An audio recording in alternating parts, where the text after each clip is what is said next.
Hello friends, this is Tim Collins coming to you again with a Weekend Word. When Israel left the slavery of Egypt after 430 years of slavery, God commanded that they eat a final meal before their departure as the death angel was passing through Egypt, striking death on the firstborn of everyone. God knew that they would need strength for their journey, and he told them to eat this meal fully clothed, shoes on, their staves in their hands, ready to get out as quickly as they could when the Pharaoh let them go.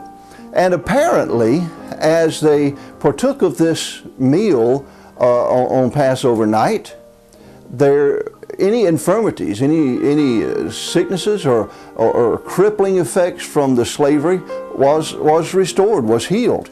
Psalm 105:37 says, "He brought out Israel laden with silver and gold, and from among their tribes no one faltered." The King James Version, I like the way it says it. It says, "There was not one feeble person among their tribes." After 430 years of brutal, backbreaking slavery, they came out and not one person stumbled. There was not any weakness as they left Egypt. At Jesus' last meal, the Last Supper with his disciples before he was crucified, the Bible says in Luke 22:19, he took the bread, gave thanks, and broke it and gave it to them, saying, "This is my body given for you. Do this in remembrance of me." Jesus explained that as the flesh of the lamb produced healing for the bodies of the freed slaves, his body was being given for them so that they could be healed completely, both spiritually and physically. The passage Luke goes on in Luke 22:20, in the same way, after the supper he took the cup, saying, "This cup is the new covenant in my blood, which is poured out for you." As the blood of the Passover lamb was applied to the doorposts of the house, and it saved them from death that struck all of Egypt, Jesus' blood would now save them from spiritual death, eternal separation from God.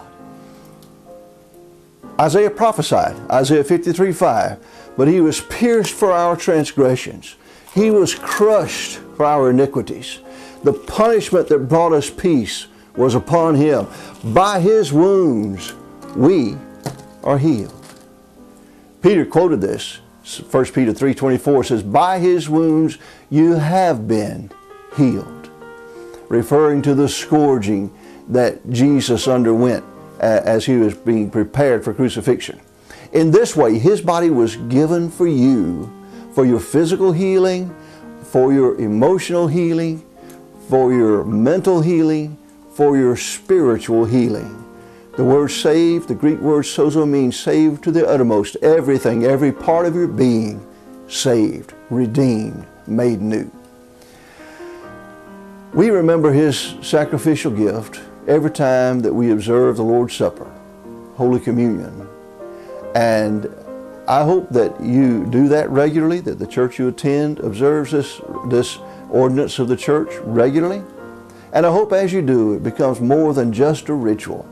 You understand the sacrifice that he made, that he was given for you. Well, I hope you'll be in church somewhere Sunday, worshiping God in spirit and in truth. God bless you. We love you.